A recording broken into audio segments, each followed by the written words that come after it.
It is now 5 p.m. on Tuesday, October 28th, 2025. This meeting of the Killeen Independent School District Board of Trustees is now called to order. The following trustees are present and participating: Susan Jones, Vice President; Brenda Adams, Secretary; Marvin Rainwater, Board Member; Oliver Mintz, Board Member; Tina Capito, Board Member; Rodney Gilchrist, Board Member; and me, Brett Williams, President and Presiding Officer. For the record, a quorum has been established and is present. A recording of this meeting is being made and will be available to the public at a later date. We're also streaming this meeting on our cable channel 17 and on the district's webpage. As a reminder, anyone wishing to speak at public forum must submit their sign-up sheet at this time. Ms. Weaver has informed me that we do have one individual signed up to speak at public forum, and we have Eric Madrid. Welcome. Please come to the podium, sir. There's a microphone there. If you just push that little button and the light will turn green, and it will be your time once you state your name and address. Welcome. All right, thank you. My name is Eric Madrid, Killeen, Texas. Dr. King, congratulations. Again, Mr. Williams, good to see you. Good meeting you, board members. I'm here to talk about Hay Branch Elementary School. This is my first year teaching there as a skills aide, third through fifth grade. This is my 6th year being with KISD. From what I've seen in that building is phenomenal. The relationships that are built, the love that the teachers give every day is unseen. It would be detrimental to the community if that school closes down. The relationships those children have with those teachers will be broken. My youngest boy's here with me today because he got some awards today for reading. In the past couple of years, he was at another school where he was struggling. But this year he's blossomed. Why? Those teachers found something in him. And now that Hay Branch may close,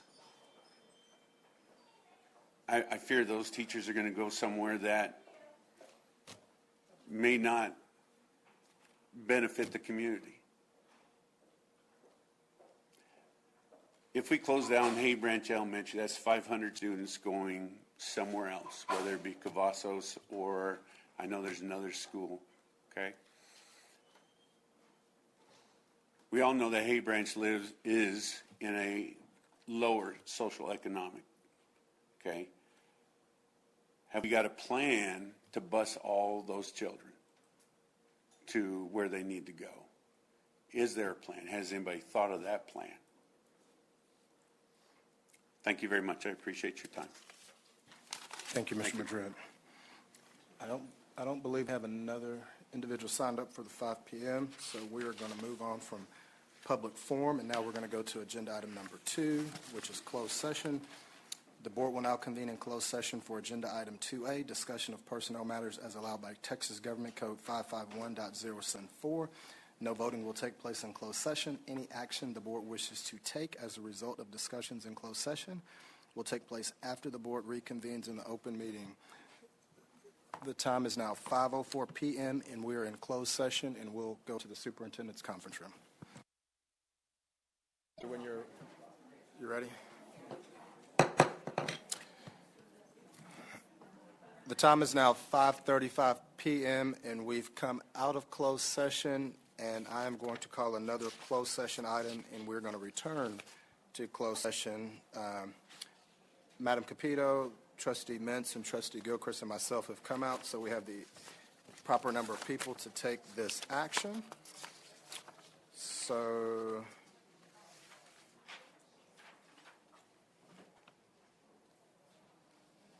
okay. Ali, I want to have this. It's 8E, I believe, right, Ali? Okay. So we're going to call agenda item 8E, deliberate a matter regarding a public school student in which personally identifiable information about the student will necessarily be revealed as allowed by Texas Government Code 551.0821. No voting will take place in closed session. Any action the board wishes to take as a result of discussions in closed session will take place after the board reconvenes in the open meeting. The time is now 5:36 p.m. and we are reconvening back in closed session.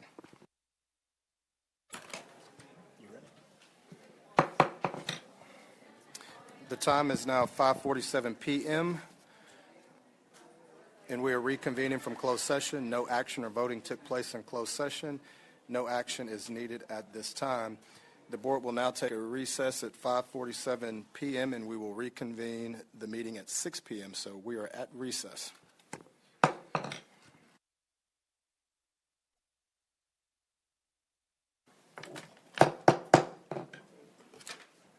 The time is now 6 p.m. and we are reconvening from recess. This meeting of the Killeen Independent School District will resume in accordance with the posted agenda for today's meeting. We'd like to welcome School Liaison Officer Christine Caparco. Always good to have you with us. As a reminder, anyone who did not have the opportunity to speak during public forum at 5 p.m. and wish to speak at the 6 p.m. resuming of the meeting, please submit your sign-up sheets at this time. It has been the board's practice before each regular meeting to have an invocation and pledges of allegiance to the United States flag and Texas flag. Tonight, the invocation will be led by Trustee Rodney Gilchrist, and the pledges will be led by students Estefania Arriaga Sanchez and Elijah Nelson Williamson from Killeen Elementary School. So please stand.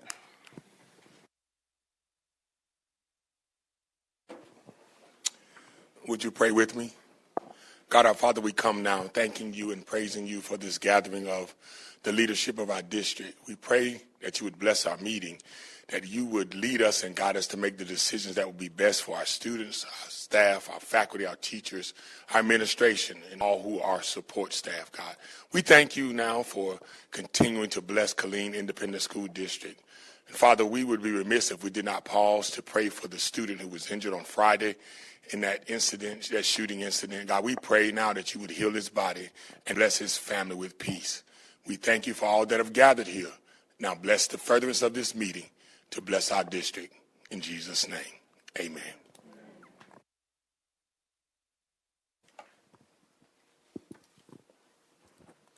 I pledge allegiance to the flag of the United States of America and to the republic for which it stands, one nation under God, indivisible, with liberty and justice for all. Honor the flag. I pledge allegiance to exist one state under God, one and indivisible. Can we do it one more time? Okay, your turn. Honor the Texas flag. I pledge allegiance to the Texas, one state under God, one and indivisible.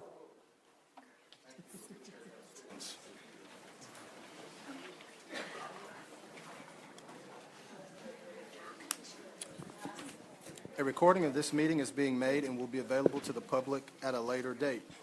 We're also streaming this meeting on our cable channel 17 and on the district's webpage. Agenda item number 3, honors and recognition. Ms. Rudolph.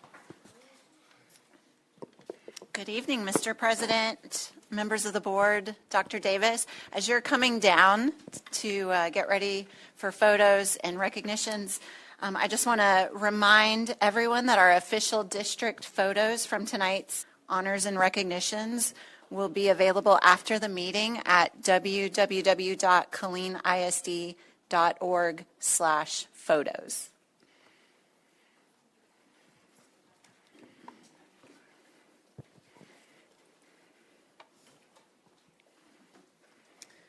To begin tonight, we are honored to celebrate some truly exceptional students receiving national recognition.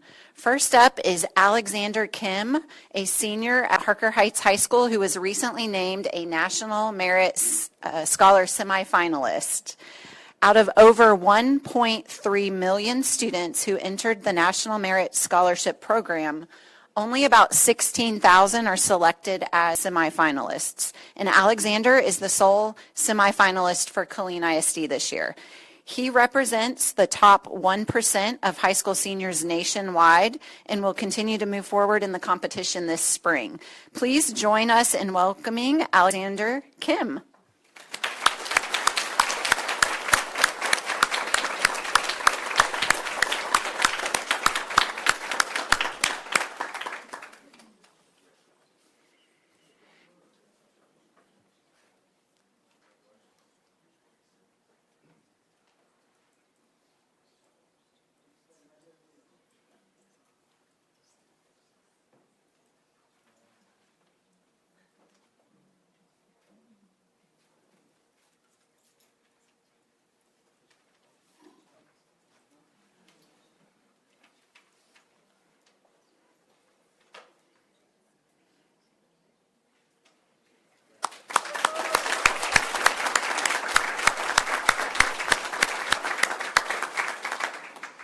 In addition to Alexander, we also have 4 Killeen ISD seniors who have been recognized as National Merit Commended Scholars, scoring in the top 5% nationally.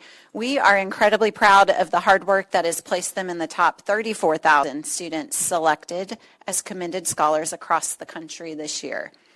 Tonight we have one of them with us, Thomas Pauley from the Early College High School. Congratulations.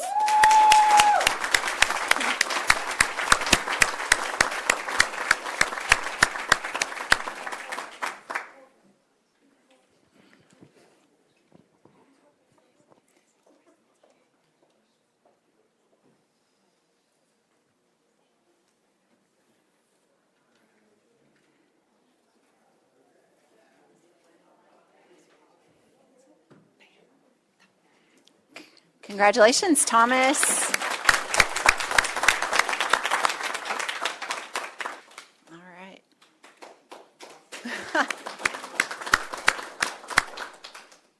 Next, we are proud to honor the Killeen ISD campuses that were recognized as Purple Star designated schools by the Texas Education Agency.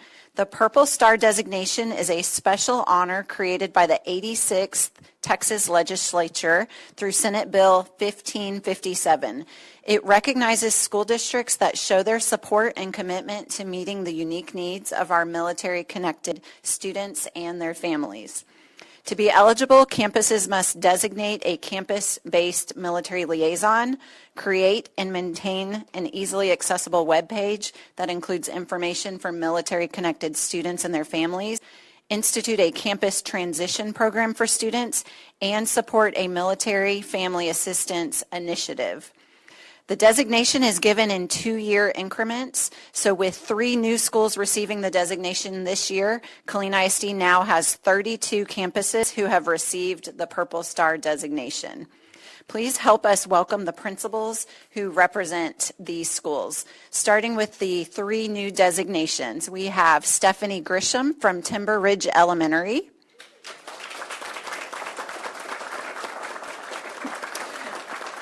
Anika Stewart from Willow Springs Elementary,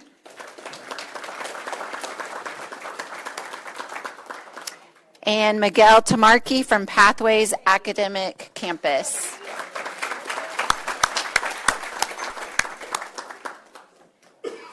We'll pause and take a photo of our 3 new designated campuses, and then we'll bring out the rest of them.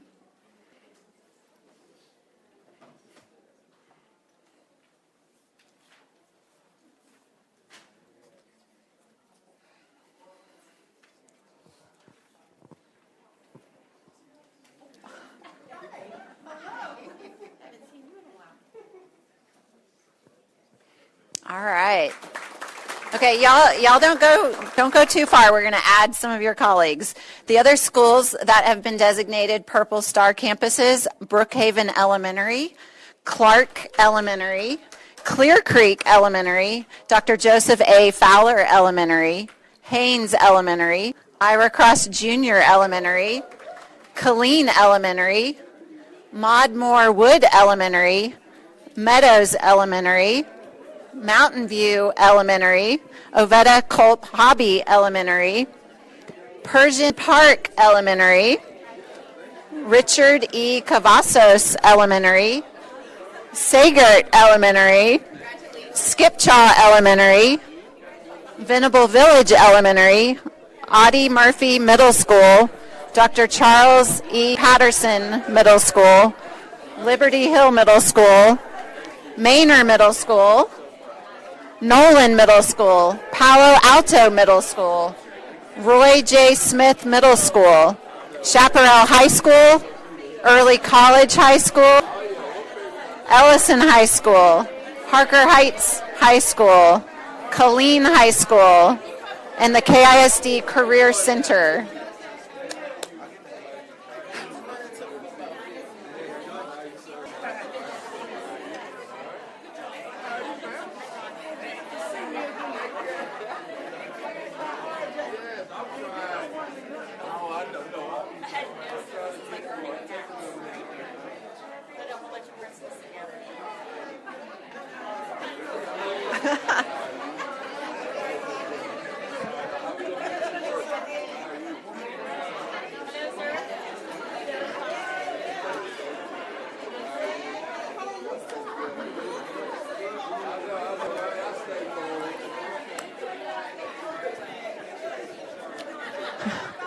Congratulations to these amazing campuses. If you guys will look this way, we will do our best.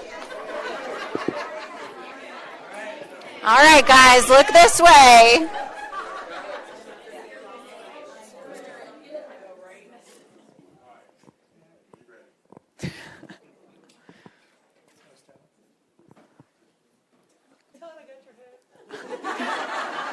Great job. Guys, we're so proud of you and the work this represents. Thank you.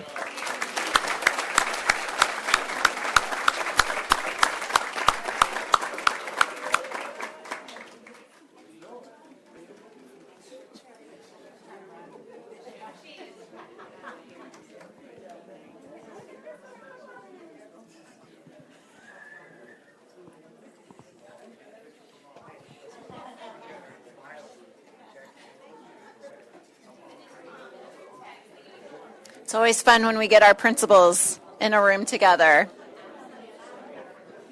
We'll see them again in a minute.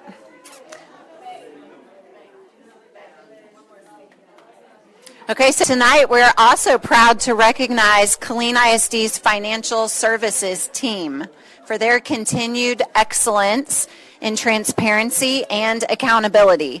For the 33rd consecutive year, the district has earned the Certificate of Excellence in Financial Reporting from the Association of School Business Officials International. It's a distinction that reflects the quality and clarity of our annual comprehensive financial report for the fiscal year. KISD has also once again achieved a superior achievement rating on the Texas Education Agency's First Integrity Rating System of Texas, marking 23 straight years of earning the highest possible distinction. Together, these achievements represent a commitment to fiscal responsibility, sound stewardship of taxpayer funds, and a culture of transparency that serves our students, staff, and community. Tonight we have with us Chief Financial Officer Callan Vaden and team, George Jabara, Sheila Ham, Melanie Jones. Congratulations to this team and the people behind the scenes as well.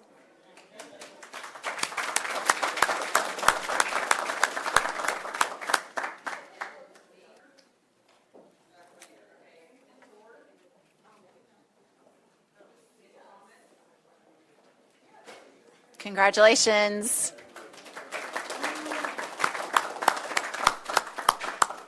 Appreciate y'all. As we continue into the next part of tonight's recognitions, we'd like to welcome members of our School Nutrition Services team to be honored for National School Lunch Week that took place earlier this month. School nutrition professionals serve millions of meals each year in KISD that nourish students, support academic achievement, and foster healthy habits that last a lifetime. From the early morning prep to the last tray cleaned, their work helps students show up ready to learn. Please join us in thanking our school nutrition leaders for making every meal count. With us tonight, Executive Director Steve Smith and Director Anisha Anissa Brown.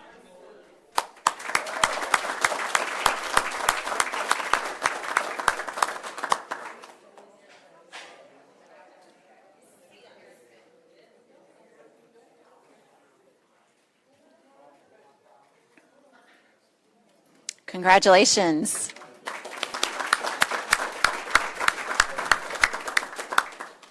And next, we'd like to recognize the incredible work of our Human Resources team, joining districts across the state in celebrating Texas Human Resources Day. Whether it's recruiting top talent, supporting employees through life's big moments, or navigating complex systems behind the scenes, the HR team plays a vital role in keeping our district running. Their work may happen quietly, but the impact is felt across every classroom and campus in Killeen ISD.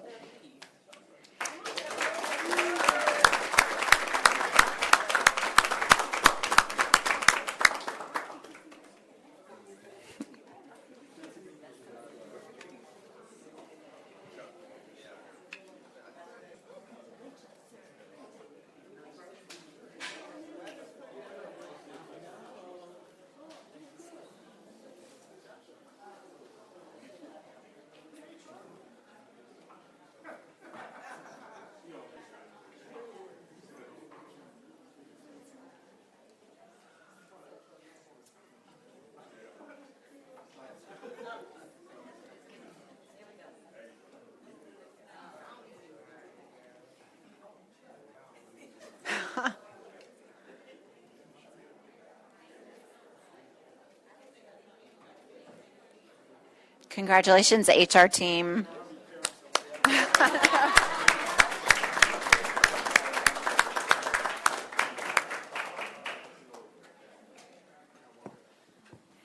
And finally tonight, as October comes to a close, we want to be sure to honor our principals for National Principal Month. These campus leaders set the tone, build culture, and carry the responsibility of shaping strong school communities every single day. They heard me talking about them, and you heard them get quiet out there, didn't you? They lead with vision, courage, and a deep belief in what's possible for every student and staff member in their care. So tonight, we thank all of our principals for being the anchors of our campuses and the champions of student success. Joining us here tonight, we have principals who are new to their campus this year. So first up, Yanni Oquindo, Killeen Elementary.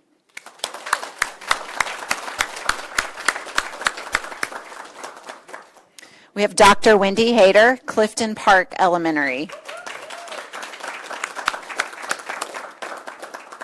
Ariel Woods, Skipchaw Elementary.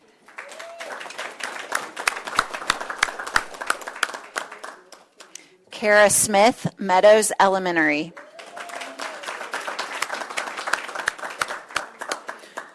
Ron Sursa, Richard E. Cavazos Elementary.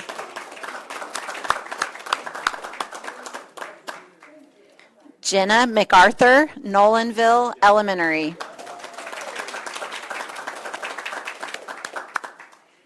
Joshua Rainwater, Union Grove Middle School.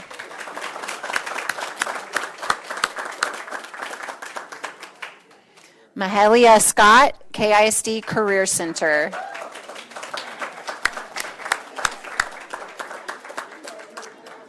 Dr. Bobby Reeders, Roy J. Smith Middle School.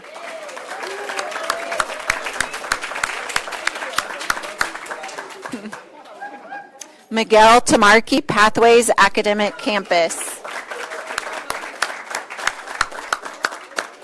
Kernesha Hill, Live Oak Ridge Middle School. Christina Harris, Palo Alto Middle School.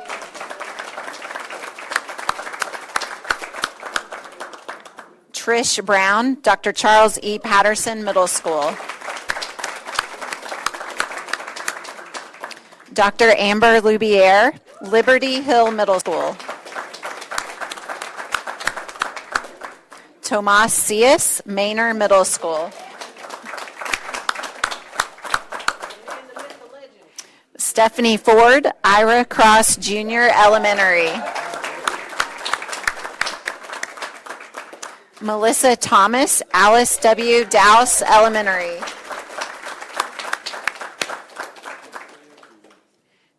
Tracy Katalik, Venable Village Elementary.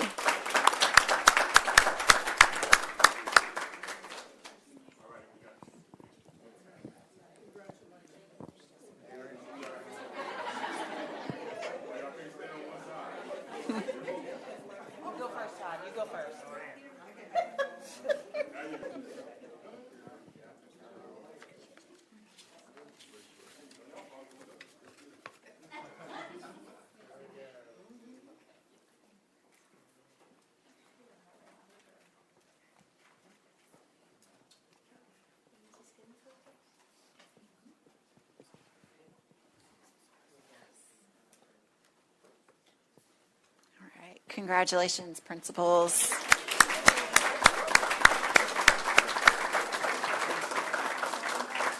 That concludes tonight's honors and recognitions.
Okay, we will now move to agenda item number 4, public forum. The board will now hear comments from those who've signed up to speak. Per board policy, each public comment is limited to 3 minutes. I'll ask the audience to please refrain from any public outbursts and to maintain decorum. Parents, employees, and citizens are encouraged to utilize the district's grievance process to the fullest extent possible. Related policies are available on the district's website or upon request. For the record, we ask that all public forum participants begin by stating their name and the city in which they reside. Once complete, your 3 minutes will begin. My sign-up sheet, I have 3 names. I'm going to call all 3 names, and I think one person is going to be the speaker, or we'll figure out who's going to be the speaker. Army Meltvin, I said that right? Okay, that's 1 for 1. Marlee Luther and Brigham McClellan. Did I say those names properly? Welcome. The microphone is yours. I am the Vice President of Bobcat Drama at Chaparral High School. I am Marlee Luther. I'm the secretary. And I am Brigham McClelland, a freshman representative. We reside in Killeen, Texas, and are proud members of Bobcat Drama at Chaparral High School. Our amazing Bobcat Drama has worked tirelessly over the past 10 weeks to create a beautiful and heartfelt performance of Godspell the musical to share with our school and community. Our amazing technicians have built and designed the Godspell set from the ground up, and we're so very proud of their hard work and keen eye for detail and design. Our set is sure to wow all who have the opportunity to see this incredible show. And this year, Bobcat Drama has the exciting opportunity to be judged by the Heller Awards. At this time, we would like to invite you and your families to attend our performance of Godspell on November 6th, 7th, and 8th. At the beautiful Chaparral High School auditorium. We hope you will attend and enjoy our heartfelt message of love and hope. May we please approach the board to present tickets. Thank you so much. Thank you.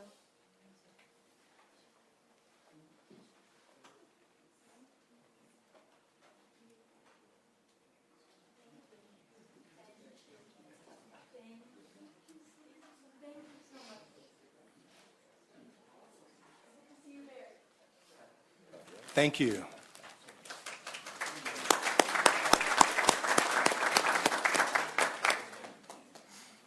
As we have have no one signed up for public forum. We are closing public forum and moving to agenda item number 5, the consent agenda. These are items that can be approved by one single vote.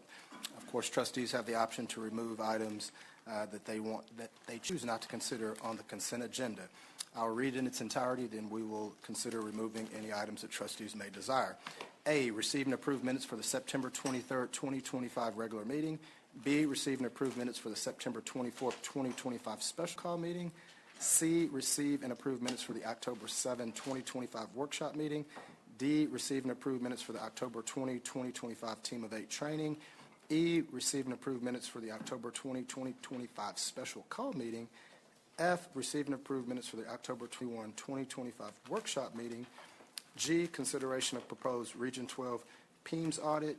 H, consideration of selection of engineer and commissioning agent for fiscal year 2025 HVAC lifecycle replacement project. I, consideration of selection of architectural and engineering professional services pool. J, consideration of quarterly and annual investment reports for the periods ending August 31, 2025. K, consideration of resolution for the annual review of qualified brokers, dealers, authorized to engage in investment transactions with Killeen Independent School District. L, consideration of resolution for the annual review and adoption of board policy CDA local other revenues investments as the district's investment policy. Trustees, you have the consent agenda before you. Mr. Mintz. Mr. President, I would like to move to, or respectfully request that we remove item G, the consideration of the proposed Region 12 PEMS audit, from the consent agenda. As the chair of the audit committee, I believe this was originally presented to be conducted under the auspices of the audit committee. It's my opinion, and after having conversations with the reps, okay, pull it separately. Okay, yes, sir. Madam Vice President. Mr. President, I respectfully ask that we remove 5A and 5B from the consent agenda. I was not in those meetings, therefore I don't feel I should vote. Any other items that trustees choose to remove from the consent agenda? Okay, so trustees, you have a consent agenda before you that has been amended to reflect the removal of items A, B, and G.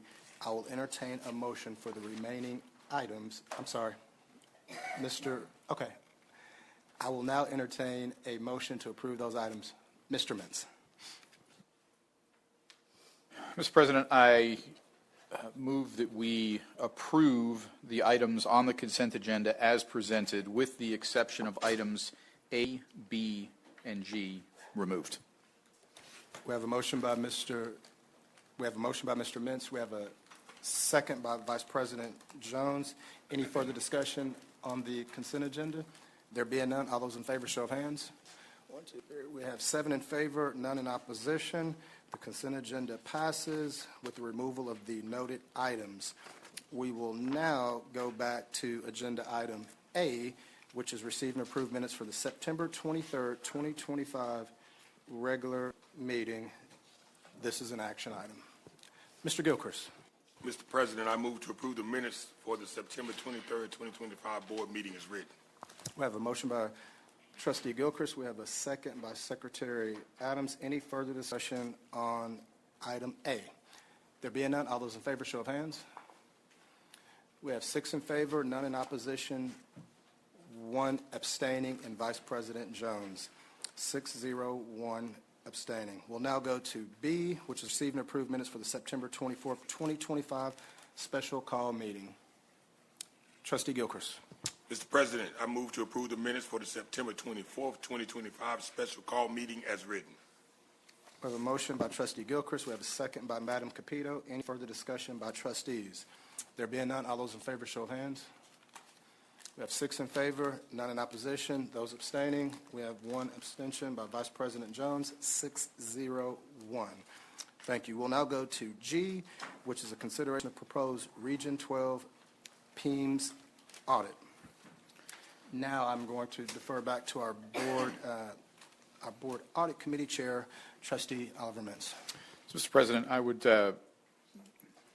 move, I guess I would just ask the board, we consider this as an item separate and apart from something that we would consider under the auspices of the audit committee. I wasn't here for the meeting when it was presented. I've gone back and I've had a chance watch the recorded video of it.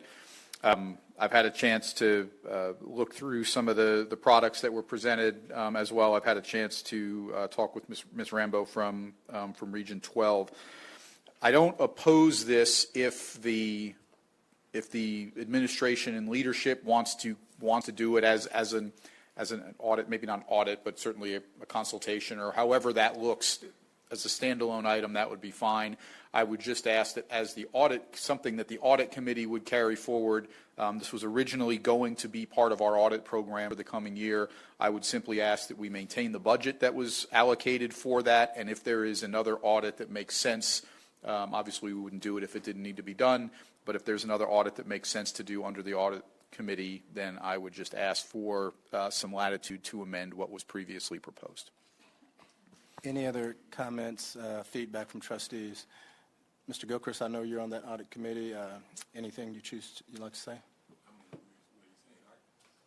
I'm in agreement with Mr. Mintz. I want to make sure that we just don't have to allocate any additional funding and stuff that is already included in what we already approved for the audit committee to okay with that. So I think what I'm proposing is that we just consider that we maintain what we have for the audit committee. If the leadership wants to just do this as a standalone additional budget item, then I certainly have no problem with that. I would support that based on the superintendent's recommendation. Again, I just want to kind of preserve what we're doing within the audit committee, just because I don't feel that it fits kind of squarely into that box. And what I want to do is make sure that in the audit committee we're maintaining the board's ability to provide oversight, audit, have an independent look at what's going on in the district. As always, I shouldn't say as always, as recently we are going to try to keep those audits in alignment with the direction the district is going. But again, that's part of the oversight and governance function of the board, and I would just seek to preserve that and the budget for that was previously voted on. Madam Vice President. I support that recommendation, and I think putting that audit up under the superintendent, it gives the superintendent the tools he needs to do what he wants to research and to tweak that consultation or that audit to meet his needs, taking over as a new superintendent. I think it's important that you have those tools at your fingertips. And as I always said, an audit isn't something we should fear. It's a tool that helps us all get better. So I can support that. Any other feedback, comments from trustees? Mr. Chair. Mr. President, if I could just make a couple very brief comments on it, since I wasn't here when Region 12 presented. But a couple of things that I would just like to make sure that we all have a common understanding of, and that the community, as we talk about spending community dollars, has a common understanding of. There was a great deal of discussion about the recoupment of the costs, and there was some pretty gaudy numbers that said we're going to recruit X hundreds or thousands of percentages. Just understand that is going to take a conscious decision, and it is going to take work and possibly the application of additional resources to accomplish that, to implement what Region 12 tells us is implemented. They're going to tell us, and again, if Ms. Rambo, if I misspeak, please feel free to correct me, but those percentage returns are not guaranteed returns. So I'm not saying that I fully believe that this will pay for itself and then some. But just understand that we're going to have to do the work and possibly make some structural and technology changes, whatever's required to implement that. So, any other comments, feedback from trustees? Mr. Rainwater. Mr. Norris, I talked to Mr. Norris on the phone, and he called me back, and I appreciate it. But my understanding was that the monies that we possibly can recoup are monies that were available to us had we correctly identified the information in PEEMS, if that helps. Am I right? Ms. Rambo, I'm right. We'll just need you to come to the microphone. I apologize. We're broadcasting, so those at home can hear. Thank you. You're correct. Depending on the nature of the funds and when those errors are accounted for and when the PEEM submission falls, there is a possibility for that.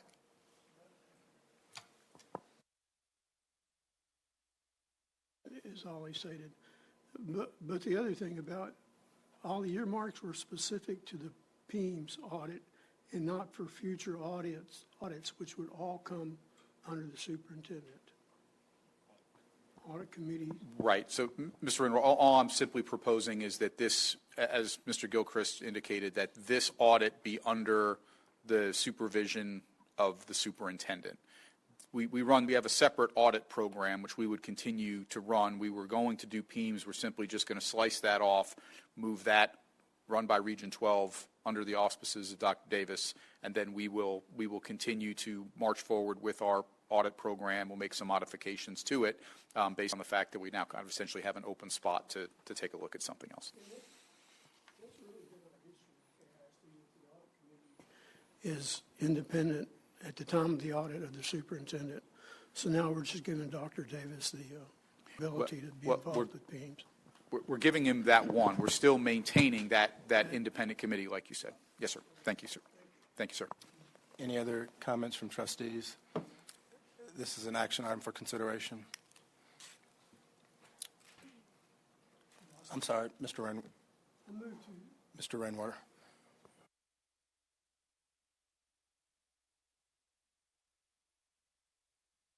We have a motion by Mr. Rainwater. We have a second by Madam Capito. Any further discussion by trustees?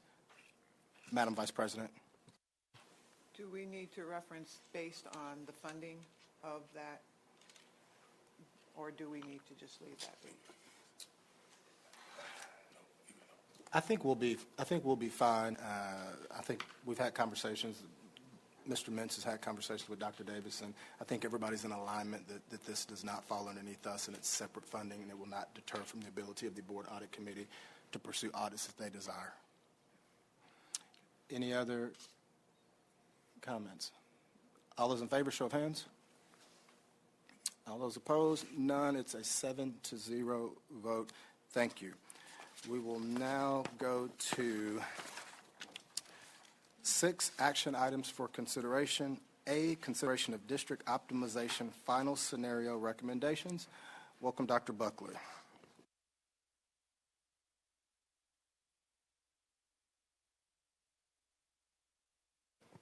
Good evening, everyone. We are back from last week to bring forward the district optimizations for approval. I have it. So to start us off, this slide represents the stages that we have gone through as a district. We worked to introduce district optimization and conduct data analysis. We then developed priorities and applied them to our school profiles. We presented draft scenarios and received community input. And then we are in phase 4 right now for approval of the recommendations. Once we have approval for tonight, we will go into the implementation mode and begin working with the long-term planning to implement the recommendations. So just to recap, the recommendations are, first, to close Peebles and Hay Branch facilities, rezone those students to Brookhaven, Cavazos, Clifton Park, and Killeen Elementary. The anticipated financial savings would be almost $45 million. The second option is to eliminate pre-K-3 programming from all campuses on Fort Hood. The third, close Eastern Hills Middle School at the conclusion of this school year. All of these are for the 25-26 school year. Rezone students to nearby middle schools. Fourth, close Palo Alto Middle School and rezone students to the nearby middle schools, and then repurpose the Palo Alto facility for the district alternative placement program. And then finally, for this coming school year, we will pursue 1882 Texas Partnership for Manor Middle School. And those are for this current school year. Looking at next school year, We would like approval to consolidate Cedar Valley and Timber Ridge Elementary School, and then rezone some of the Timber Ridge students to Modmore Wood. We want to utilize the capacity at Willow Springs to implement bilingual programming in grades pre-K through 5 beginning in 27-28 school year. And we would like to implement a third-party study to look at reimagining our high school programming with CTE, STEM, and dual enrollment. So overall, for those two, for this coming school year and 26-27, 5-year projection is $106 million, or 1-year projection is $23 million. We also have a couple of additional optimization recommendations that we've discussed and you've heard about. We would like to implement ACE or ACE-like programs next school year at additional campuses identified by district staff for support. We will be applying for TEA system of great schools with your approval to begin spring of 26 and begin application spring of 26 to begin next school year. We want to develop a facilities condition index by the fall of 26. We would like to develop a plan for resource investment in new teacher pipeline initiatives during the 26-27 school year. And finally, we want to engage with third party to conduct a program evaluation of our special ed program. This is the timeline for implementation. You can see the beginning of the closures will happen now through May to finalize the end of the year so we can start for the 26-27 school year. Again, the timeline for the consolidation of Cedar Valley, bilingual, third party, and then the ongoing work of the implementation of ACE and the system of great schools and the continuation there. And so we are asking for your approval on all of the above so we can begin to get to work. Questions for Dr. Buckley and or Dr. Davis regarding district optimization and the proposed recommendations before you on this evening? Mr. Mintz.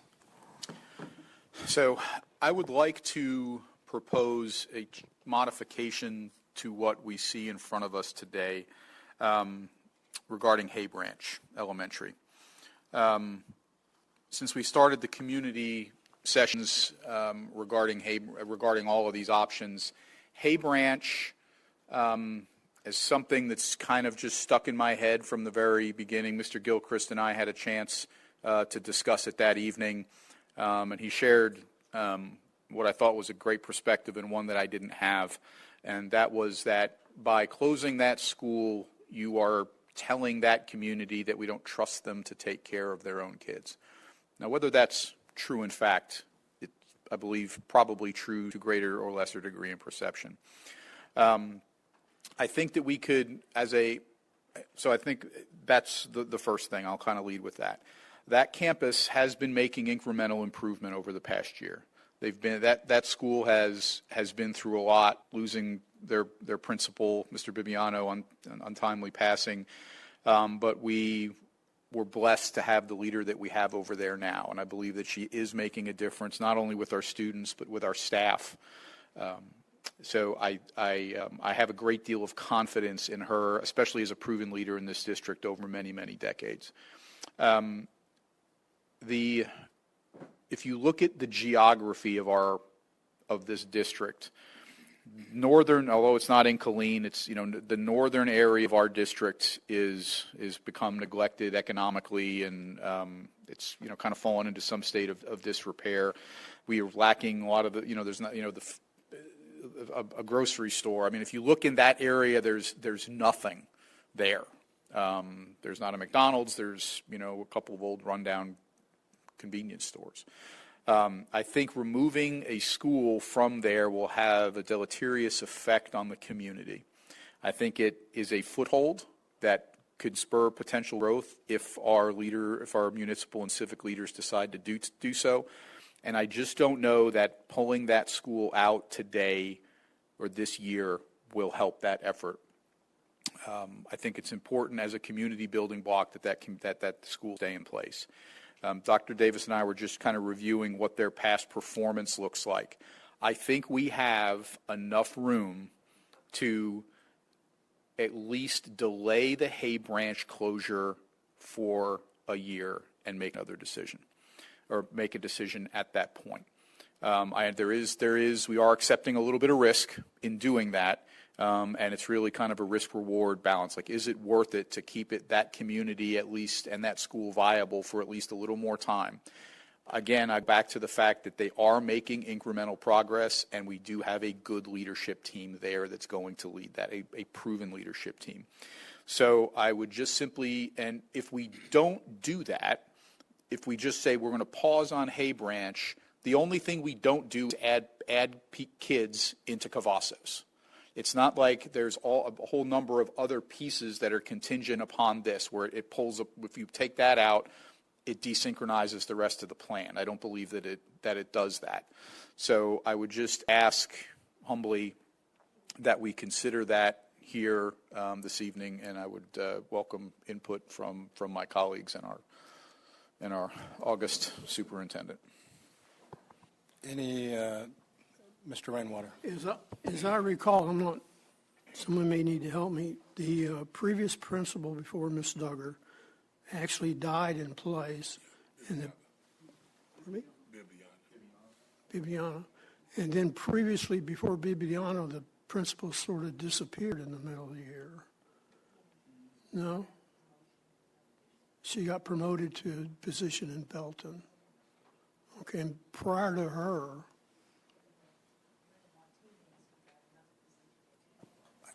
the lady went to TA. Well, I thought there'd been 3 in a row, but it's just 2 that had a dramatic effect on that campus.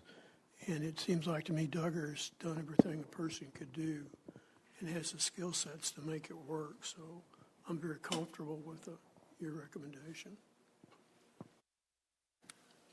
Mr. Gilchrist. Hay Branch is close to my heart, so it's a tough decision for me, but I think Ms. Duggar has done a phenomenal job. And if we're going to do this and delay this, we've really got to make sure we put some resources in there to help her. She's done great with what she's been given, but we got to give her more. So I'm okay with supporting what Mr. Mintz is saying. Let's see if we can delay it. But if we're not going to put the resources in there and we're not going to really invest on another level there, we would just only be delaying the inevitable. So we've got to make a decision. If we're going to do this, what are we going to do to support it? That's all I'm saying. Madam Vice President. So in discussion with the company that did our optimization schedule, my opposition to closing it was the fact that all those children that go to that school are more than likely walkers. They all live in that community. Those children are socioeconomically disadvantaged to some degree. I used to live over there on Sunset back in the 80s, and Hay Branch was a new school that came up in our community, and we were all so very excited about that school. So thinking about closing it's kind of sad. But this isn't. This was an optimization study based on resources as well as academic challenges. And so if we keep it open and we then throw resources in there, are we doing ourselves any favors? And sometimes it's hard to close a school when you look at the population around you, but all those children deserve a good chance. Most of them will be on a bus going to Cavazos probably, which kind of pained me. But Cavazos is a nice school. Cavazos has the capacity. And I'm assuming that a lot of the staff from Hay Branch would go to Cavazos to help with those students there, so that familiarity would be there. So I'm kind of torn on it.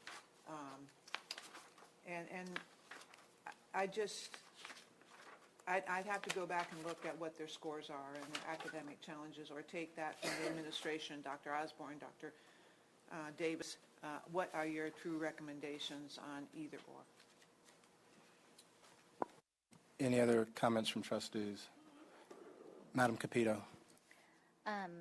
one of my biggest concerns when we started talking about all of this, and I had talked to the firm that was doing our optimization, I was concerned about that, and people's definitely understand people's needs to, go somewhere else. I was more concerned, and this is just the mama in me, is more that how are those kids going to get fed? We're now offering supper in our schools, and these kids and that community depend on those. So I'm kind of with Ms. Jones. I'm really torn on it, but that is already a food desert in that area. And I think when we remove our schools, we are creating more of a food desert for that community because there is no grocery store over there.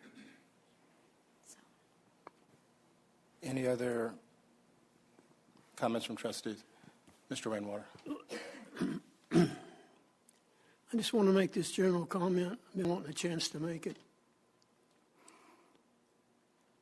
The Commissioner of Education is a brilliant man, given. There's data and there's metrics. But the reality of the situation is what he's doing is rezoning schools by street address.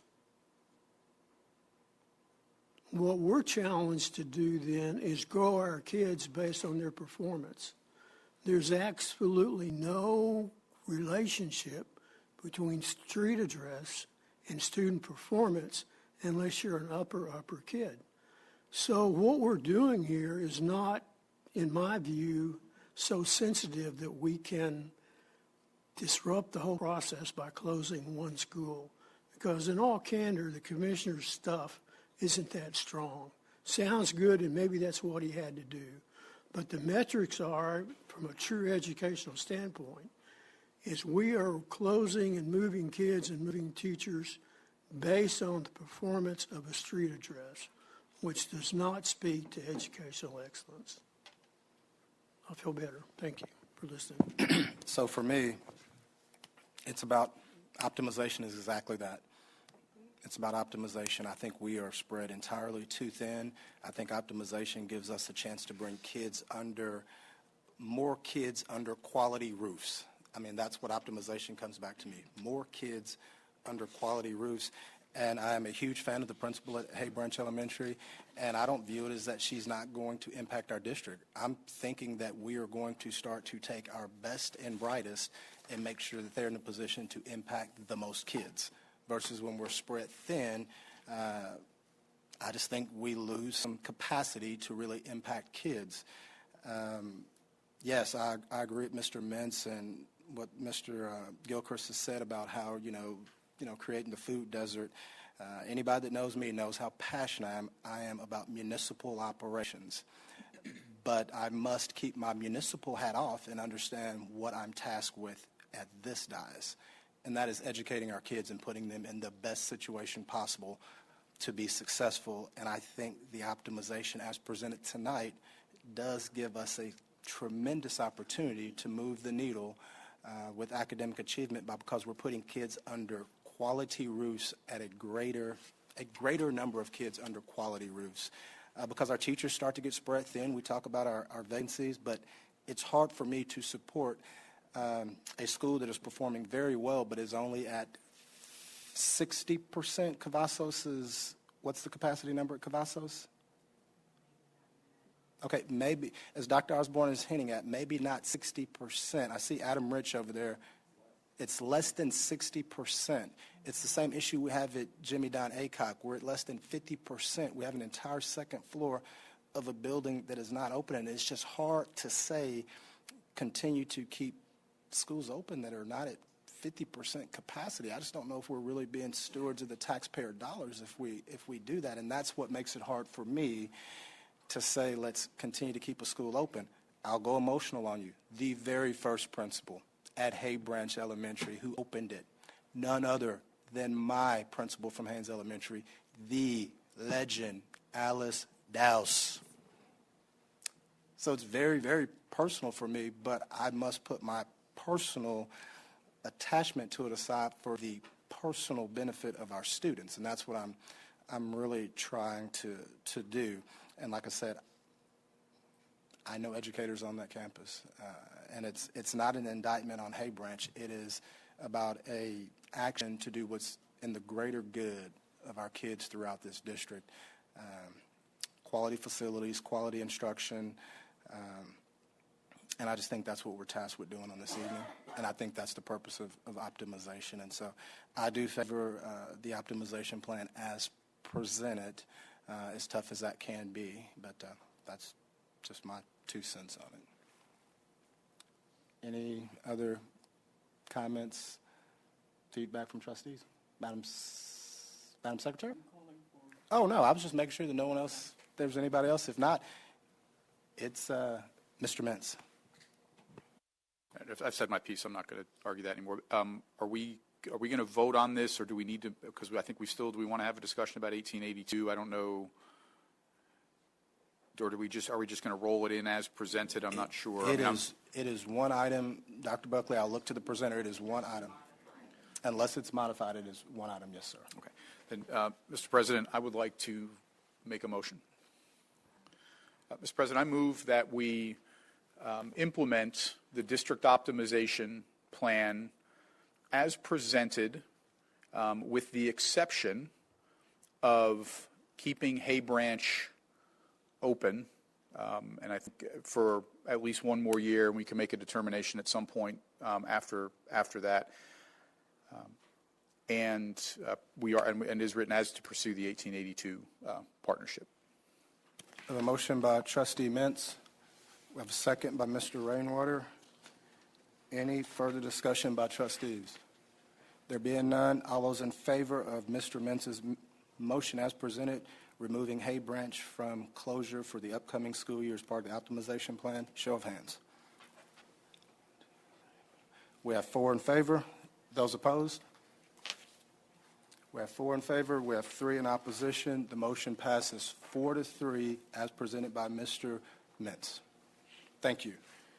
We'll now go to agenda item B, which is consideration of district, campus, and targeted improvement plans for the 2025-2026 school year. Ms. Sills and Dr. Sims. Welcome.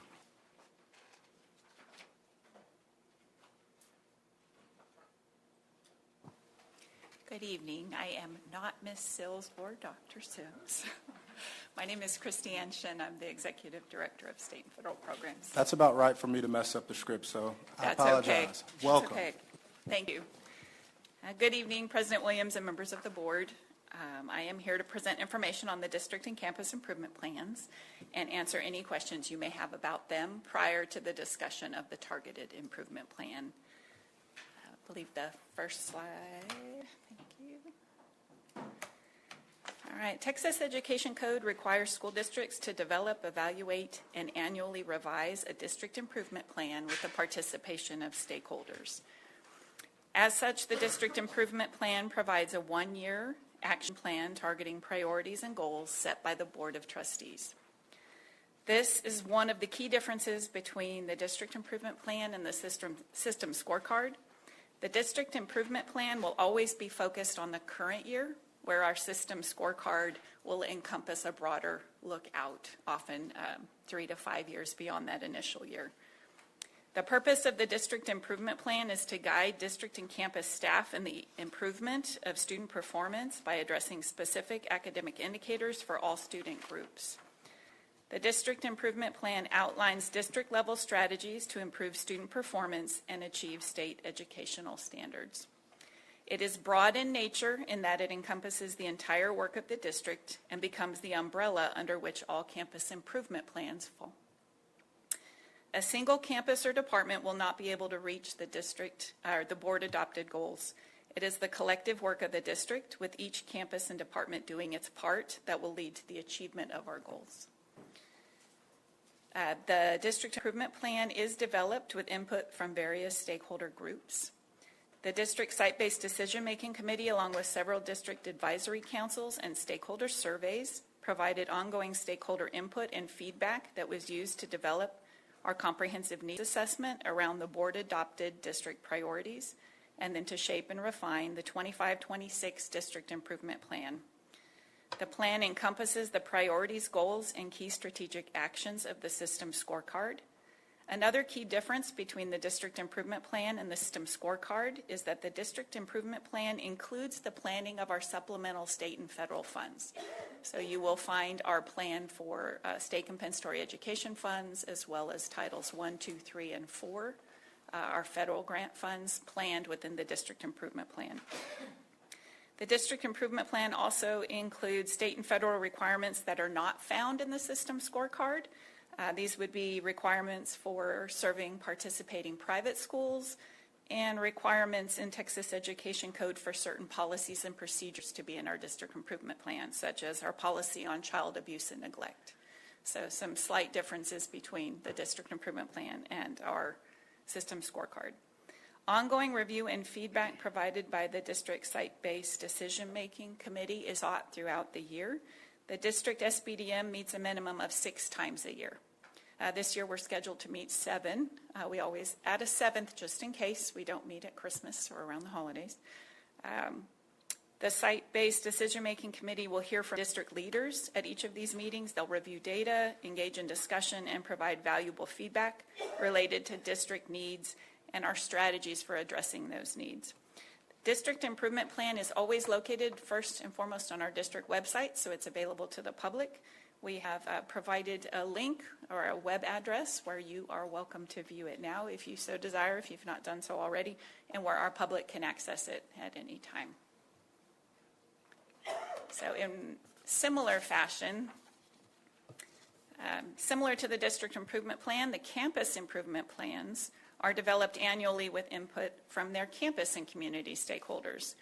Campus Improvement Plans are based on a comprehensive needs assessment that is framed around the board-adopted priorities and goals. For each priority and related goal, campuses identify any weaknesses, barriers, and/or problems that are standing in their way of achieving those goals. For example, Student Success Goal 2 is all students meet or exceed Texas grade level standards in reading and writing. Campuses would identify grade levels and/or student groups that are not meeting this goal, identify that in their needs assessment, and then try to identify the root cause. This is the work of the needs assessment, so how the campus relates to the district priorities and goals. Only after completing the needs assessment will campuses move on to writing the Campus Improvement Plan itself. The Campus Improvement Plan outlines campus-level strategies to improve student performance and achieve state educational standards. These campus-level strategies are the key strategic actions. Although campuses will take their cue from the district key strategic actions, which means there are similarities between campus improvement plans and our district improvement plan, no 2 improvement plans are the same. Each campus works with its own site-based decision-making committee to review campus-specific data and determine its own unique needs and strategies for addressing them. Just like the district improvement plan, campus improvement plans include the planning of state and federal supplemental funds, and they will embed the local improvement plans when they are required to do so. Campus improvement plans, as well as the district improvement plan, are what we call living documents, meaning that they are responsive to the changing needs of the campus and the district. To ensure that campuses are working the plan and that the plan is working, CIPs and the DIP are formatively reviewed on a quarterly basis by site-based decision-making committees, and changes are made at that time. The 25-26 campus improvement plans are also accessible from each campus website and by using the link that we've provided. So that is our district website, either /DIP or CIP, for the community to be able to access them at any time. President Williams, at this time I'm happy to answer any questions you or the board may have about district improvement plan or campus improvement plans. Questions from trustees? Okay, I will yield to Ms. Sills and Dr. Sims. Welcome. Good evening, Dr. Davis, Board of Trustees. Thank you so much for your time. Dr. Sims and I will be discussing the Target Improvement Plan for Eastern Hills this evening. We also want you to know that the Targeted Improvement Plan that we share this evening is actually a small portion of the greater detailed turnaround plan that will be shared in a subsequent board meeting. The topics that we will discuss, Dr. Sims and I will cover the 1, 2, and 3, while then we will turn it over to you for board action at the end. The Targeted Improvement Plan is developed to address specific challenges of our student groups by way of strategies or interventions in order to improve student performance. We do receive support from our Texas Education Agency and also from our Region 12. The demographics for Eastern Hills, you can see that roughly 85% of the student population is comprised of our African American, Hispanic, and white subpopulations. This slide will show you information on additional subpopulations. You can see the percentages of those groups, and on the right you can see the corresponding student count.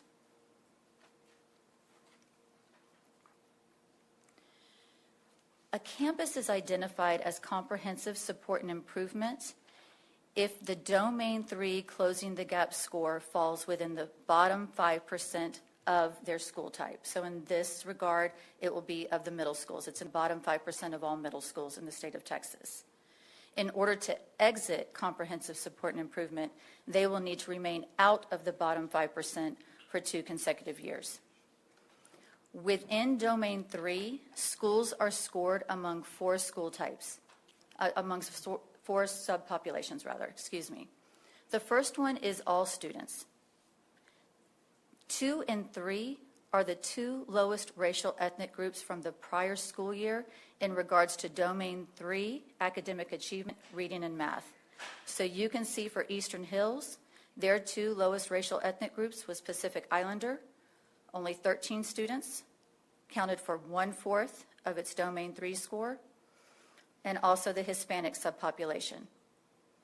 Then the campus is also rated in the subpopulation of a high focus group, which then consists of the economically disadvantaged, emergent bilingual, current and monitored, the current special education, and then our highly mobile group. So let me just share with you the data that caused Eastern Hills to become comprehensive support and improvement. So I'll start with a top table, and I'm just going to move from my left to right. So first is the component. The components that are in this domain, Domain 3, our federal domain, are academic achievement. This is how our student groups are performing at the meets or above performance level in reading and math. Excuse me. The next is our growth status, and this is how our students are performing in reading and math. The rule here is that they take the test in 1 grade level, 4th grade and above, in math or reading. Then they pass their grade, and then they take the corresponding reading and or math test in the following school year. Our English language proficiency is in alignment with TELPAS, so that's just testing our students' proficiency in English. And then student success is pretty much Domain 1 all over again, where it's all students, all subjects. Moving towards the total points earned, those 4 subpopulations can be scored on a continuum of 0 through 4, 4 being the highest amount of points that subgroup can get. As you can see, for each of those components, Eastern Hills scored a total of 8 points. As we shift in the total possible points, that's how many points they could have scored in each of those components. So basically, they take the total points earned, they divide it by the total possible points, and that gives you a component point. That component point is then multiplied by the weight of that component, and that gives you the total points. So real long story to say that when you add those total points in that final column, that gives you a component score of 14. And that's when TEA applies the formula to translate that component score into a scale score, which equates to an A, B, C, D, or F. In that case, we will move down to the bottom table, which shows us for 2025, the bottom 5% for a middle school, the cut point decided by TEA is a 57%. That means 57 or below would be in the bottom 5%. That 14 for Eastern Hills translated into a 57%. So if Eastern Hills had been a 58, they would not be in comprehensive support and improvement. So each of those components are now outlined here to show you where the points are received. The blue bar on this slide actually shows you what target would be needed to earn a 3. So a 3 is the blue bar. The red bar is actually how Eastern Hills performed. So you can see the difference between how Eastern Hills performed and a score of a 3 for that subpopulation. The 2 points that Eastern Hills earned were in the Pacific Islander subpopulation. They earned 2 points. They did not earn any points in math.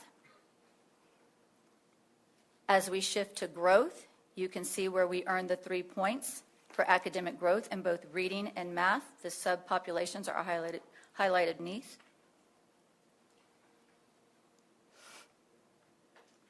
For TELPAS, our English language proficiency, they earned 3 points here because they exceeded the target for 3. And then student successes are component scores, and there were no points earned for that component. So that is how Eastern Hills received their component score of 14 that translated into a 57 and put them in the bottom 5% of middle schools in the state of Texas.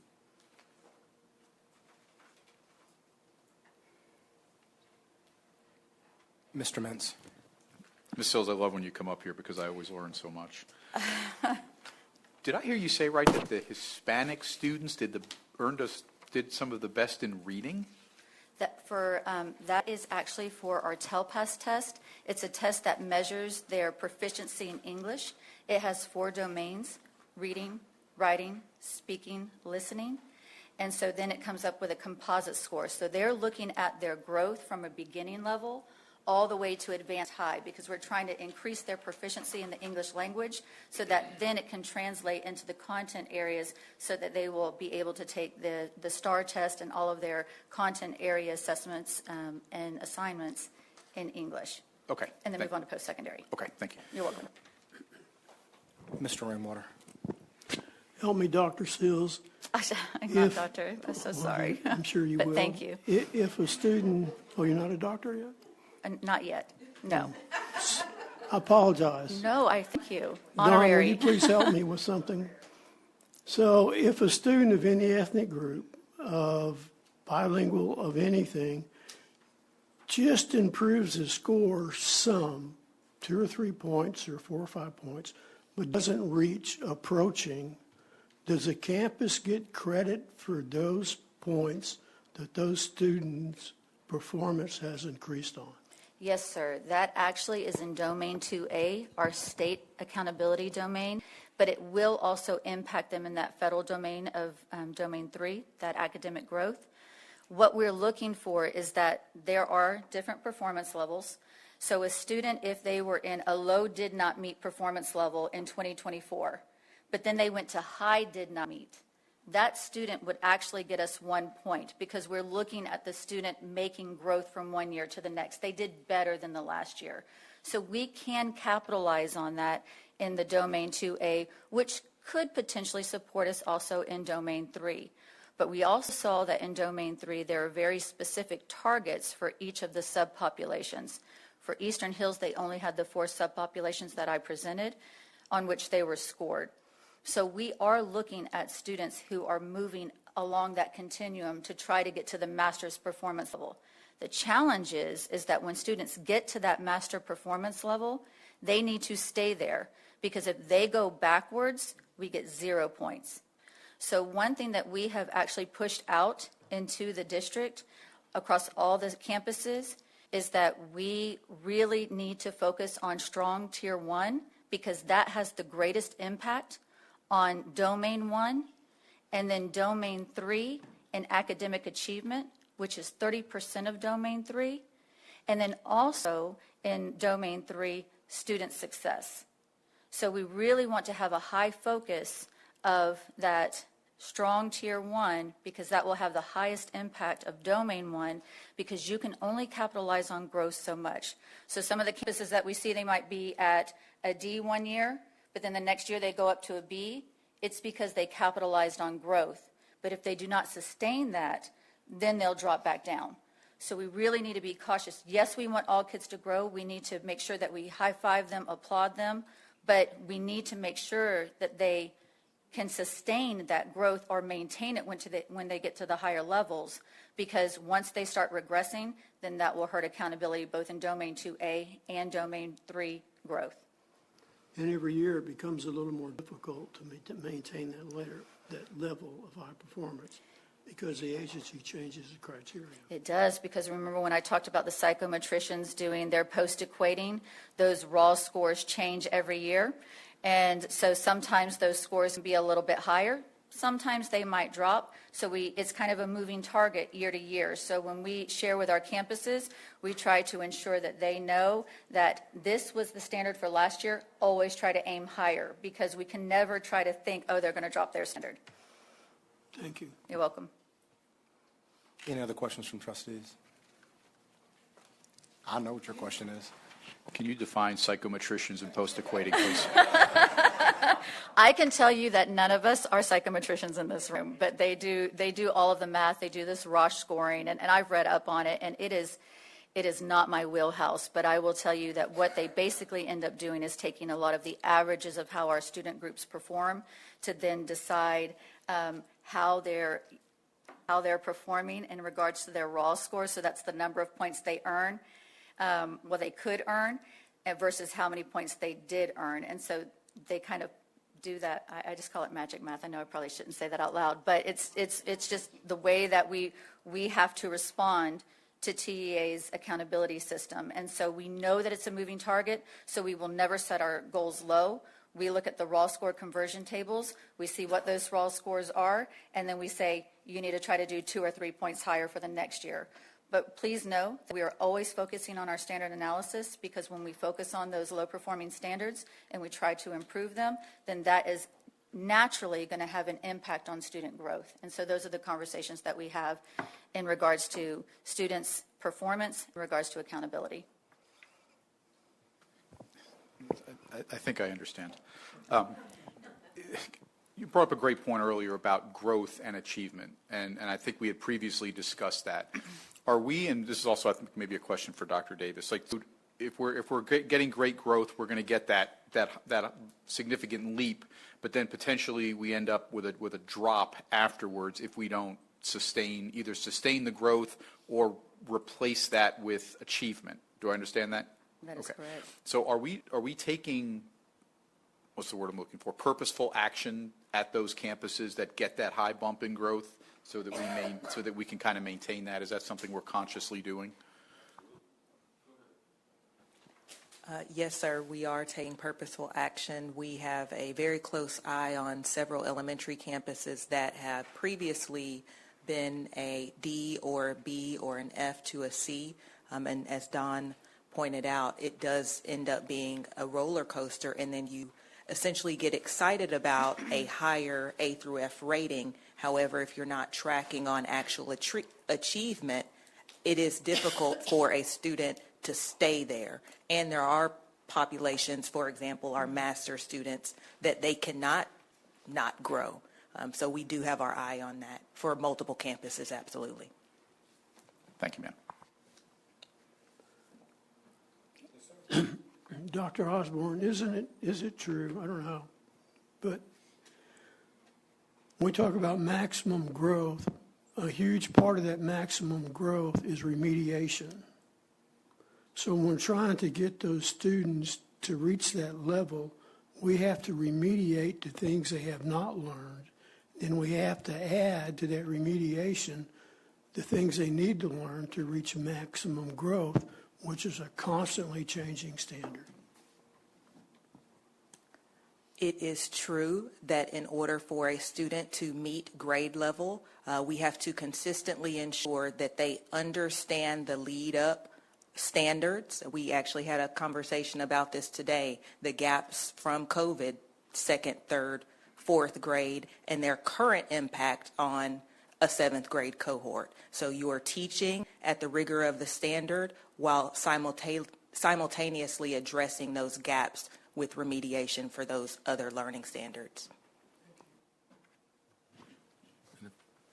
If I may add, great question, Mr. Rainwater. I just want to add, because we use different terminology. So remediation, you're certainly right. We have to focus, but we also have to focus on acceleration as well, because we have certain students, some high flyers, or we talk about the kiddos that's in meets and masters. So again, making sure those students, once they get there, maintaining that where they don't regress. So accelerating, meaning those kids are oftentimes more independent, or perhaps are retaining and doing all the things that more of our high flyers, if you will. So that's critically important to the accelerate as well. And we can no longer just do focus on remediation, what we used to do back in the tax days. Had to do some things a little differently. I'll turn it over to Dr. Sims. Hello. I would like to share with you guys this evening some specific things that we are doing within our TIP plan in order to move the academic needle for Eastern Hills this school year. And so the process started in late August, early September, when Region 12 came out to Eastern Hills and completed what's called a diagnostic. They were there for an entire school day, working with visiting classrooms, watching instruction, seeing processes in the hallway. They met with a teacher subgroup. They met with a leadership team. And so they just spent an entire day at Eastern Hills and then reported back to us a diagnostic and some areas that were where Eastern Hills was doing well in, and some areas that they felt needed some improvement. And so then we started the process of creating a TIP and TAP plan for Eastern Hills based on that data from the diagnostic.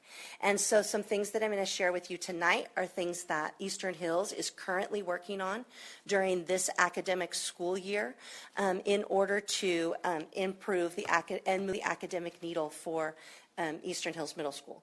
So you can see the milestone 2 in the middle there, a little out of order, but under one of the identified things that Region 12 suggested that we work on is actually Essential Action 1.1 out of the Effective Schools Framework. And so milestone 2 out of that, where we're looking to directly impact the instructional leadership and the quality of instructional leadership at Eastern Hills. And so milestone 2 by November, so next week, the leadership team is going to establish foundational data routines that drive instructional adjustments and intervention planning, specifically creating data meeting templates, ongoing training with the leadership team, specific to PLCs, and identification of leading indicators for leadership reviews, including looking at triangulating data that's related to academics but not directly tied, looking at walkthrough trends, attendance, and referrals. A lot of these things that Eastern Hills is working on are directly connected to district initiatives, things through the CIA department, things through school leadership. But at Eastern Hills, we're specifically working to deepen those processes and to improve how we're implementing those processes to move the needle for students. Also by May of 2026, the leadership team at Eastern Hills is going to create a transparent leadership framework that defines responsibilities and decision-making authority. It looks like in the Effective Schools Framework, it looks like a roles and responsibilities outline. And so Eastern Hills does have one of those. All of our campuses developed those this summer, but we're in the process of refining and deepening the process at Eastern Hills.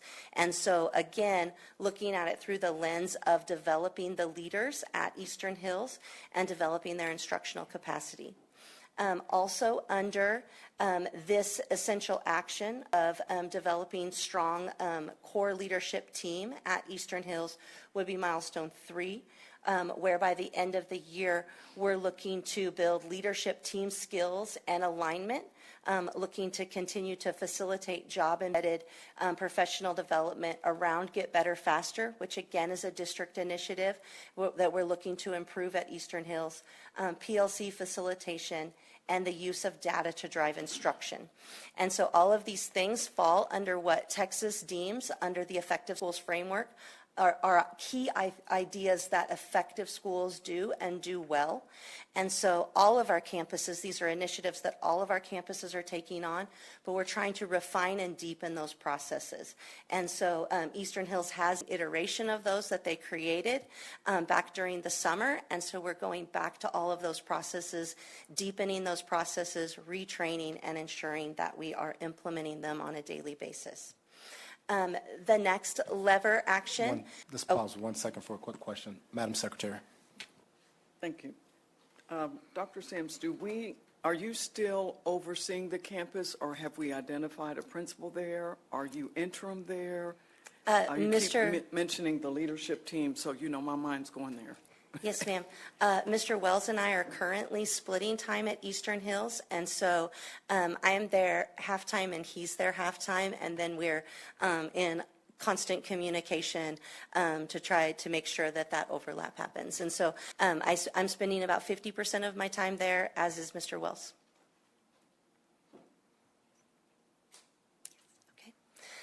So lever 2, or again, still on lever 1, but essential action 1.2 under the Effective Schools Framework is another area that the Region Service Center suggested that Eastern Hills strengthen its processes.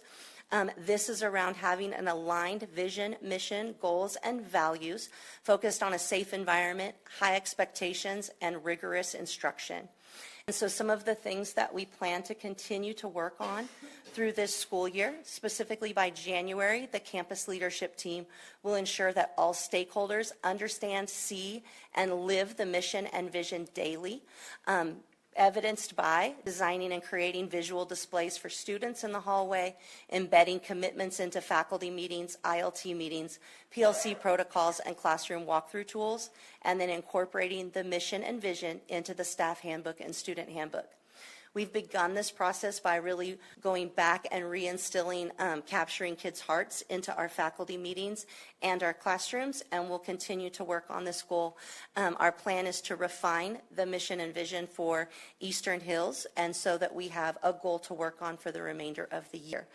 So just infusing that shared beliefs and shared expectations for students and staff on a daily basis. And so we'll be recreating those over the next few months, or refining them so that we can continue a strong focus through the end of the school year. Milestone 2, another thing that we're going to be working on, is the leadership team will ensure that that mission and vision is incorporated into classroom practices. Reviewing PLC agendas and coaching templates, incorporating core values into observation and feedback cycles, again using Get Better Faster for culture and rigor, and updating our minute-by-minute routines. We've already had several iterations of our arrival plan as we work to ensure that we are processing children through safely and most effectively. We've changed the dismissal plan and some hallway duty plans, and so every day we're looking at judging those plans and recreating our minute-by-minute plans as necessary. And then milestone 3 for this area of Essential Action 1.2 is that the instructional leadership team at Eastern Hills Middle School will establish systems for ongoing feedback and improvement to maintain alignment between belief and practice. And so this is where we talk about our surveys. All campuses give surveys at the end of the year, along with our Capturing Kids' Hearts surveys that we collect at the beginning of the year and the end of the year, to ensure that we are growing in this alignment between what are our core beliefs, but what are we also practicing on a day-to-day basis. And so we want to narrow the gap between those two. And then on the final thing that the Service Center suggested that Eastern Hills create milestones specifically around is lever 3, a positive school culture. And so we created actions around that. Essential Action 3.1 specifically is about school-wide behavioral expectations and cultural routines. And so you can kind of see a theme through the things that we're working on. We're working on to improving school culture, to improve learning and also making sure that those minute by minute and our systems and structures at the school are really sound. So by November of 2025, the principal, dean, assistant principal will develop clear, documented, and practiced procedures that promote safety and structure in every classroom and common area, as evidenced by facilitating those minute-by-minute plans, posting expectations throughout the hallway, integrating procedural training into faculty meetings, and conducting student modeling assemblies at each grading period. Again, these are a lot of the things that a lot of our schools are doing. We created and worked with campuses to create these minute-by-minute plans during the summer. So Eastern Hills has them, but we're in constant process of refining them to ensure that, that we're providing the best environment for kids. And then milestone number 2, by January of 2026, Eastern Hills will guarantee that all teachers have access, daily access to HQIMs.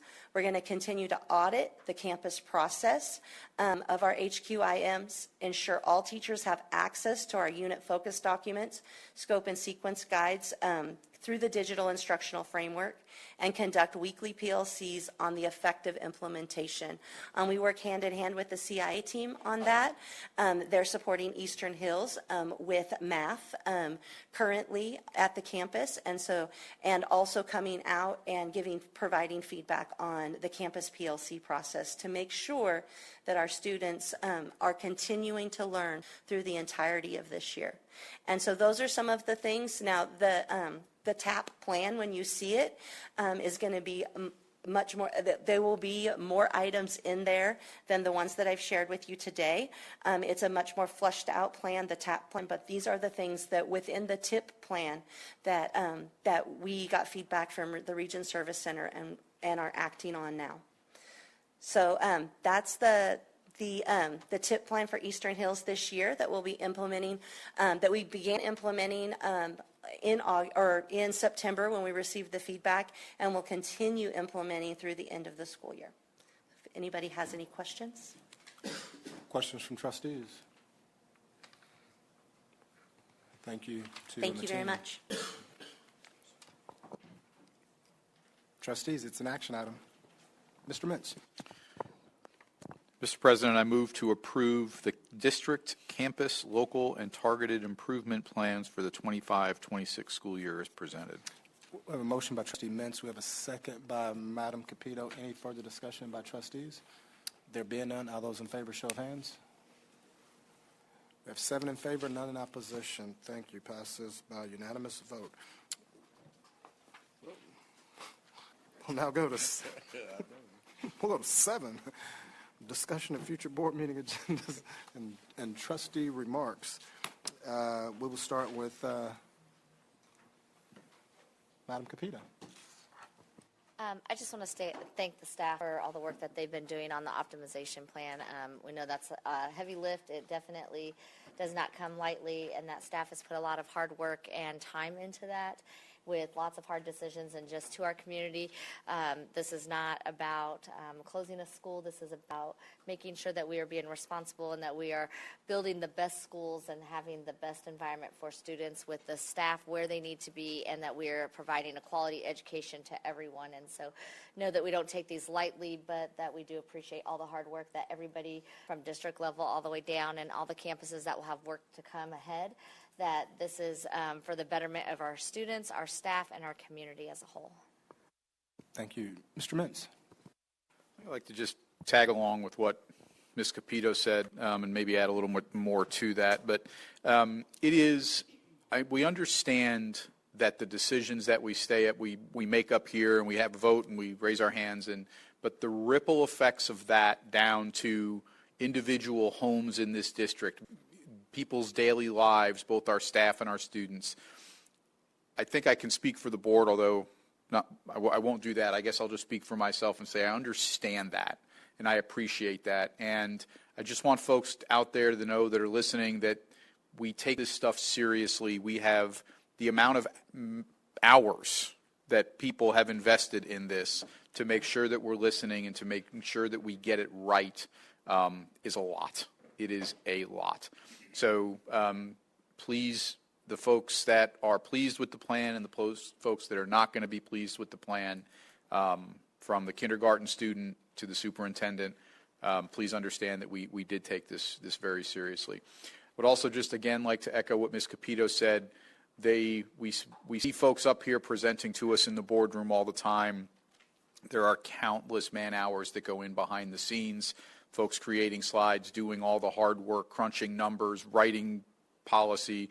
We get that all that happens. So thank you to those that were here tonight, and I would request strenuously that you please give your staff a pat on the back tomorrow morning. Thank you. Secretary Adams. All right. Mr. Gilchrist.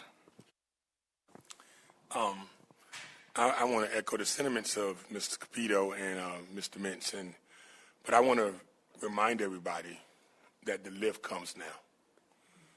We did a lot of work to get here, but we got a lot more work to do.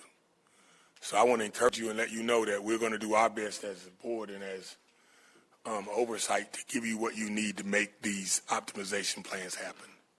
We can't just make a decision and back up from it now. We've got to put the dollars and stuff behind these decisions. So I'm grateful for all the work that's going forth, but the work starts now to take care of the kids going forward. So thank you all for all you do every day to teach our kids. We are grateful for you, the staff, parents, support. You all are wonderful people, and we're grateful that you give us the opportunity to do this, to help you take care of your kids. Thank you. Mr. Rainwater.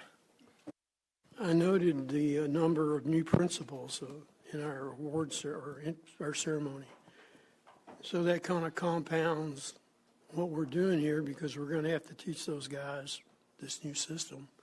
And then as Dr. Davis pointed out, and I forgot to mention, if we're going to get I'm preaching to the choir, I'm sorry, but if we're going to get our kids where they need to be, we have to accelerate their learning to remediate where they came from.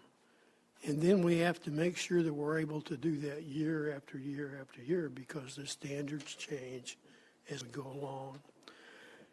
And just to say again, I mean, I want to do everything I can to work with the agency, and I'm really insignificant in that, but the commissioner is rezoning based on street addresses, and I assure you that my address, any kid in this district address, isn't based on where he lives. We try to educate kids on their performance, on their abilities, and on our ability to define a curriculum for them. So that's very, very difficult when you're taking large groups of kids. Eastern Hills, I'm sure, has students that are high-performing students. So we're going to move those kids, perhaps in a setting where they're surrounded by low-performing students. What does that do to a high-performing student who wants to be a national merit finalist or semifinalist? So then all the complexities of that rest on the classroom teacher and the administration that supervises those teachers. And that's almost a walk-on-water tasking. So I just wish people would kind of take that into consideration. And frankly, at the end of the day, the agency's not going to help us. It all rests with what we do here and how we're able to meet those standards. Thank you. Madam Vice President. I always say that we always need to strive to be the best choice in our community, the best choice between Dallas and Houston or San Antonio. We need to be the best choice. And I really believe we can be the best choice. We just have to keep pushing forward, and I think all of these plans that we've been working on will do that. We have great staff here. There's the 95% that are absolutely at the top, and with students as well as student behavior and et cetera. And then there's always that 5% margin that in any industry, in any school district, in any community, that's going to cause some strife, which gives us bad names or bad marks in the press. And the same way with our employees. And so hats off to everybody that works hard to make Killeen ISD the best school that we can in our community, for our military families, and for all the young families and us old folks that choose to stay here and live and raise families or pay taxes. And so I believe in this district. I believe in all of our employees. I'm arm in arm or shoulder to shoulder, as they like to say, with our board members here to make sure that our district is elevated to another level, and we all can be proud of it. So thank you all for what you do. Thank you. I just want to say to our staff, to our community, they always say you make time for what's important to you. You know, I repeat, make time for what's important to you. And I just think that we have to embrace a lifestyle of improvement. And you have to make improvement become a lifestyle. And that's, you make time for it, it becomes a lifestyle of what you want to do. And as Grant Taft would say, and you young folks probably don't know who Grant Taft is, former football coach at Baylor, but he just kind of had a saying, and he just said, you gotta wanna. And that's what I encourage our families and staff when you embrace a lifestyle of improvement. You gotta wanna. And so just take it one day at a time. Get a little bit better today than you were yesterday. Just a lifestyle of improvement. And that's what I beg of our staff, our parents, and our kids to do that. And that gives us an opportunity to be better. Mr. Superintendent. Thank you, Mr. President. I just want to say thank you to the staff, to the board. I know you all started this process well before I arrived in August, and I know how hard and daunting this was, right? And now the real work starts. So I just want to say thank you for your stick-to-itness and your bravery. These are tough decisions, and I know you being elected officials, it's really trying, but the community has elected you all to do so, and you did it, and you made some tough decisions. And so now as a team, as an administrative team, we'll have you back and we'll go execute. And so again, we look forward to going forward and making our district as best as it can be. So again, thank you. Mr. Superintendent, I want to make sure before folks get too excited, we've got a few closed session items that are listed on the agenda, but I want to confirm that do we need to call any of the closed session items, or are we approaching the end of the meeting? I believe we don't have anything. No settlement talks, correct?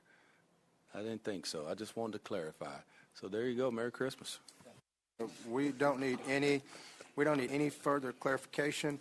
We're going to now move to agenda item 9. Madam Capito. I make a motion to adjourn. We have a motion by Madam Capito. We have a second by Trustee Gilchrist to adjourn the meeting at 7:41 p.m. All those in favor, show of your hands. We have 7 in favor, none in opposition. The meeting is adjourned at 7:41 p.m. on Tuesday, October 28th, 2025. Thank you for your time.